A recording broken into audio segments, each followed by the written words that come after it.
The Shin Megami Tensei series has always used mythology in its games, but would you believe us if we said that Atlus wasn't just picking names at random?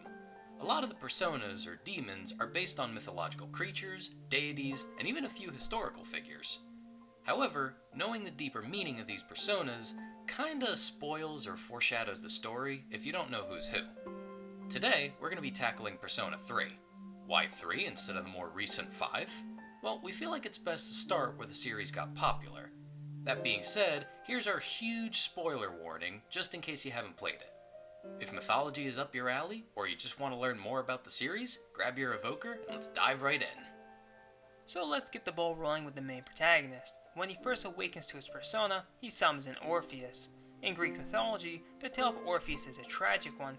He was the son of Apollo and renowned for his music and the ability to charm people. The ability evolves as you develop your social links, your emotional ties with others. The reason the story is so tragic is because his wife Eurydice had passed away, and so Orpheus had made a deal with Hades, the god of the underworld, to bring her back. But there was one condition. Once he found her, he could not look back until they were out of Hades. Just moments before they got out, fear got the best of him, and he looked back, and Eurydice disappeared to never be seen again. But it doesn't stop there. For ever so a brief moment, Orpheus temporarily turns into a much more dangerous and destructive persona, Thanatos. Thanatos is a Greek personification of death, basically their version of the Grim Reaper, if you will. And if you know anything about Persona 3, you know what that spells for our main character. Digging a little bit deeper though, Thanatos is closely associated with Horkos, a god connected to swearing of oaths. Well, you did sign a contract at the start of the game, folks. Let's depart from the main character for now and talk about Yukari Takiba. First thing to note is that she's the lover's Arcana, and not because she's easy to romance, but because of her first persona, Io. Io was Zeus's concubine. If you knew anything about Zeus, he had a lot of them. The story goes that Zeus took a liking to her, so they started having some time together. Hera, Zeus's actual wife, got suspicious and tried catching him in the act. Zeus tried to trick her by turning Io into a heifer, and that explains why her persona is shaped like a cowhead. Greek mythology is weird. Cool, but weird. The end of Io's story was that Hera saw through this charade and then imprisoned her under the watchful eyes of the all-seeing giant Argus. So, Zeus hatched a plan where Hermes distracted and slayed Argus so Io could flee. And where did she flee to? Egypt, where she became known as one of the Egyptian gods, Isis, which is where Yukari's second persona comes from. Isis's personal story doesn't really come into play in the main game, but it does in the epilogue known as The Answer. For those who haven't played through Persona 3's The Answer, first thing, don't. Come on, Nick.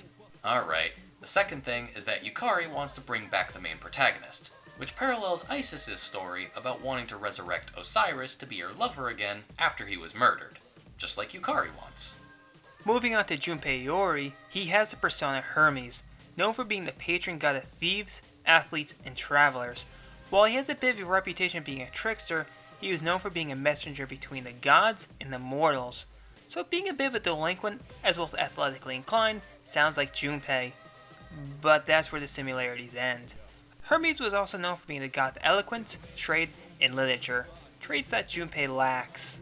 One last thing Hermes did do was guide people to the afterlife, and this is where we're going to jump ahead and introduce Strega, a bunch of rogue persona users who act as the main antagonists for the game. One of their members, Chidori Yoshino, starts up a relationship with Junpei. During their time spent together, it's revealed that she has suicidal tendencies, which Junpei eventually manages to dissuade her from and gives her a new lease on life. Until, well, she sacrifices herself for the one she loves. Kinda? There's an alternate ending where she's brought back to life, and she's apparently confirmed to still be alive in Persona 4 Ultimax, but I don't know. That's up to you to decide whether it's canon. Before we get to Junpei's evolved persona, let's talk about Chidori's persona, Medea. And before we talk about that, we need to mention that Strega's motive involves bringing doom upon the world by summoning Nyx. We bring all this up because Medea is not in any way related to Nyx or her children. Kinda like how Chidori is a bit of an outlier with the group to begin with, and what leads to her eventual defection.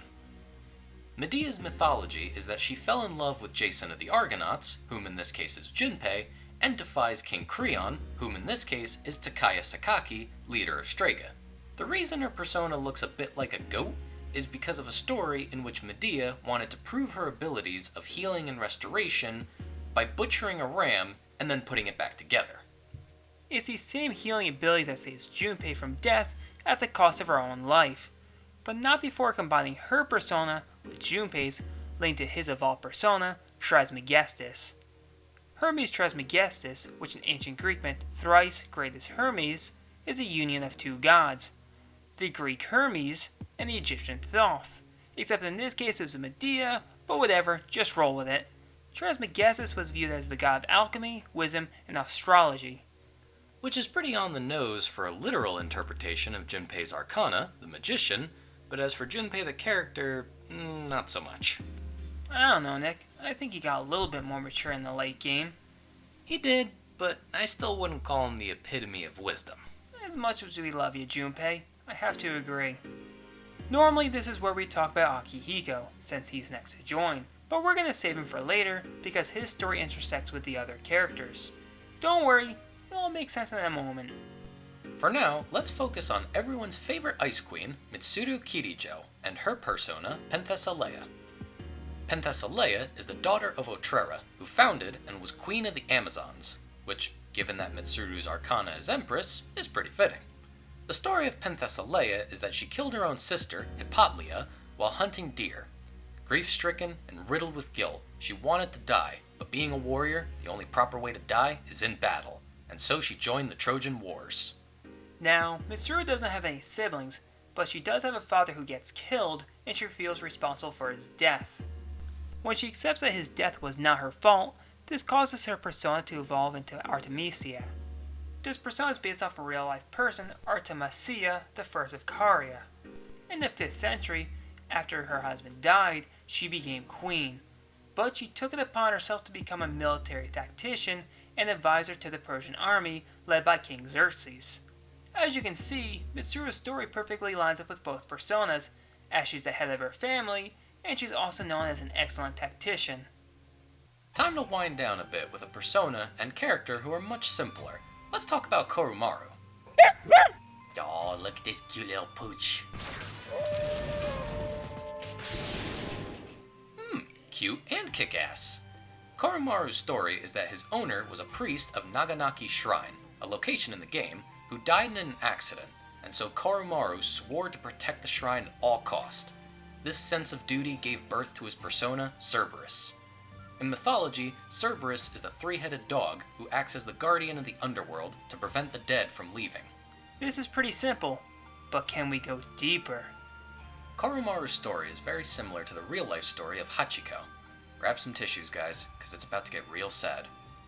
In 1916, a Japanese man by the name of Idesaburo Ueno became a professor of agricultural engineering at the Tokyo Imperial University.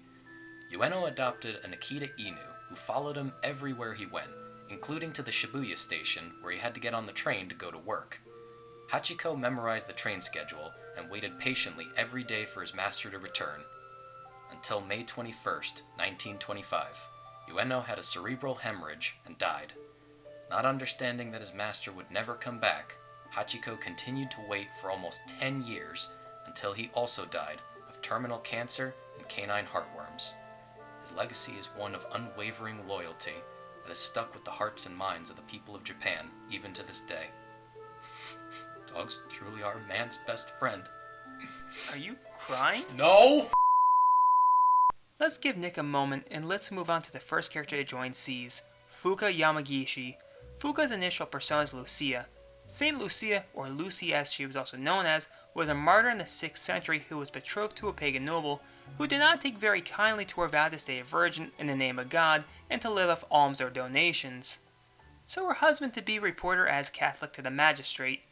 And remember, this was during a time when being Catholic was treasonous. So what happened? Well, the nobles had her eyes gouged and throat cut. Miraculously, she lived, and was reportedly still able to see, or at least that's how the story goes. They finally killed her by running her through with a sword. Because of this, Saint Lucia is the patron saint of the blind, which ties into Fuuka's ability to see into Tartarus and give support. So when Fuuka's persona evolves, after she finds her drive to help the team, she manifests Juno. Juno is one of the major gods of the Roman pantheon, as well as being the goddess of marriage, though if we're talking about marriage material, my first pick would be Mitsuru. But she's regarded as a guardian angel figure, which makes sense because she warns and protects the party from danger. Alright, I'm back. Anyway, it's time for the most elaborate and subtly written story arc involving Akihiko Sanada, Ken Amada, and Shinjiro Aragaki. So let's open with Ken and his persona, Nemesis. Stars. A nemesis is akin to a rival or a sworn enemy, but it's also the name of the Greek goddess of divine retribution and revenge. Ken having Hama skills is an allusion to retribution, and the revenge part is what drives him for the first act of the game. This is how he ties into both Akihiko and Shinjiro. Shinji's persona went berserk during an operation and killed Ken's mother, so Ken vowed revenge. In many different iterations of Greek mythos, Nemesis gave birth to twins named Castor and Pollux, otherwise known as Polydeuces. Yep, the personas of Shinjiro and Akihiko respectively. The story goes that Polydeuces was immortal, but his brother Castor was not. Yeah, in case you haven't played the game or figured it out by now, Shinji is pretty much set up to die. Shame really, he's such a cool dude. Hey, at least you can play as him in Persona Q. Polydeuces, Akihiko's persona, being the only one determined godly enough to enter Olympus, couldn't bear the thought of leaving Castor behind, so he gave up his immortality in order to share it with his brother. It was this union that brought about the Gemini twins and their constellation. Oh, and one last thing, Polydeuces was a boxer, and so was Akihiko. Definitely not a coincidence. Once Shinjiro dies, Akihiko's persona evolves into Caesar, or Kaisar, depending on your pronunciation. Caesar is based on, you guessed it, Julius Caesar, the famous dictator of the Roman Republic. Now I know what you're thinking, but back then a dictator didn't have the same negative connotations as they do today. In fact, Caesar was a very fair and just leader who made many social and political reforms. So, why was he assassinated? Well, because all those reforms pissed off the rich and powerful of the Roman hierarchy, so they staged a coup d'etat. Now, thankfully for Akihiko, this is not at all represented in the game, but his resolve to become a better leader does shine through. Which brings us finally back to Ken's character arc and new persona. After coming to terms with everything he's been through, Ken abandons his quest for vengeance and instead realizes that he has a lot left to live for and must continue on. And thus, Kalanemi is born. Kalanemi, sometimes referred to the rim of the Wheel of Time, is a deity associated with fate and destiny. Interestingly enough, Kalanemi is not a Greek god, but a sorcerer in Hindu mythology, the Ramayana. It's an interesting story and all, but unfortunately it's unrelated to Ken's arc, so we're going to be moving on. The final members of SEES are the androids Aigis and Metis. Let's talk about Aigis first, since she's pretty essential to the main story. First and foremost, Aigis is not so much a creature or person as it is a concept or descriptor of something that protects. At the beginning of the game, she's just a combat android tasked with not only the eradication of shadows, but the protection of the other members of SEES. Fitting then that her persona is Palladian. And yes, this is where the term paladin comes from, but a Palladian is also an effigy or likeness of the Greek goddess Athena. And yeah, guess what her persona evolves into once she awakens to her humanity? Yup, Athena. Athena is one of the major Olympians in Greek mythology and is the protector and patron saint of the city of Athens, which was named after her. Athena is, get ready folks, the goddess of wisdom, courage, inspiration, civilization, philosophy, justice, law, mathematics, strengths, arts, crafts, skill, and reason. Oh, and she was a warrior on top of all that. In other words, the perfect persona for Aigis. I mean, look at all those guns. Clearly a warrior. Now it's time for Metis. Aigis' sorta, kinda, sister or predecessor, depending on how you see it. Metis only appears in Persona 3 as the answer, and doesn't get much character beyond that. Thankfully. Yeah, Nick's not too big of a fan of the answer. Nope, not at all. And I've never played it before. You're not missing much. Getting back to the subject at hand, Metis was a titan who laid with Zeus, because who in the Greek mythology didn't lay with Zeus? Though surprisingly, Zeus feared being with her, since a prophecy said that their offspring would be stronger than him. You know who the offspring was? Athena, which makes sense, with Aigis in a sense being related to Metis.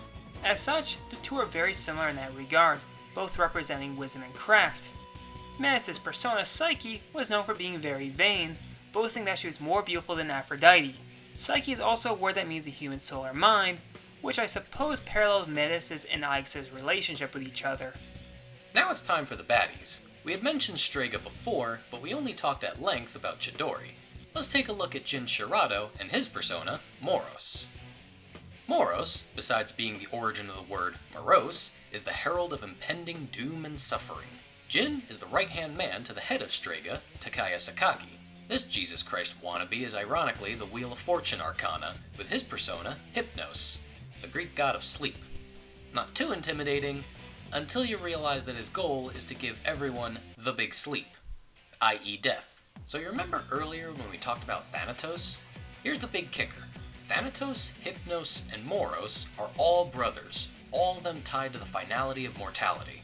And you want to know who the mother of this trio of siblings is? Nyx. Yes, the final boss of the game. Nyx is the personification of the night and one of the primordial deities. Apparently, even Zeus was afraid of her. Towards the end of Persona 3, you're given the choice by Thanatos to attempt to fight Nyx, or forget everything, so that when Nyx destroys the world, at least it'll be a peaceful death, which ties into the relationship between Thanatos and Hypnos. Now, the thing is, Thanatos is seen as evil, with being the Grim Reaper and all, but he actually prefers peaceful deaths with, say, like, passing in your sleep. Nyx is also related to Tartarus, both in-game and in mythology. Tartarus is the underworld of the underworld, where the Titans were imprisoned after their defeat by the Olympians. Our last little bit of information that we can give is that each block of Tartarus is in Hebrew, so there's some quick translations on those. Nothing earth-shattering, but there's your dose for today. Wait, Nick, I think we forgot something. Does it involve the answer? Yes? Don't worry, it's quick, so I'll have you cover it. Okay, fine. Yes, the final boss of the answer is Erebus. He's the brother of Nyx and god of darkness and shadows. But what makes him interesting is that he's also known for being the region of Hades for the recently deceased. So, kinda where our main protagonist ought to be. Alternatively, Erebus has also been used interchangeably with Tartarus. But that's really all there is to say about him. So that's Persona 3. As you can tell, Atlus really did their homework with mostly accurate depictions of ancient mythology and religion. And it really shows how well they planned both the characters and the story. Everything was deliberate. It's cool. Hey guys, I hope you enjoyed this as much as we made making it. Do you guys want to see another video like this down the road? Maybe Persona 4 or 5 or another series? Let us know below. And if you guys want to stay up to date on us, subscribe, ring that bell because, YouTube, or check out our social media junk down below in the description. So until next time guys, this is Matt DuelScreens saying take care. Oh, thanks for the 10K guys, that means a lot. I love you.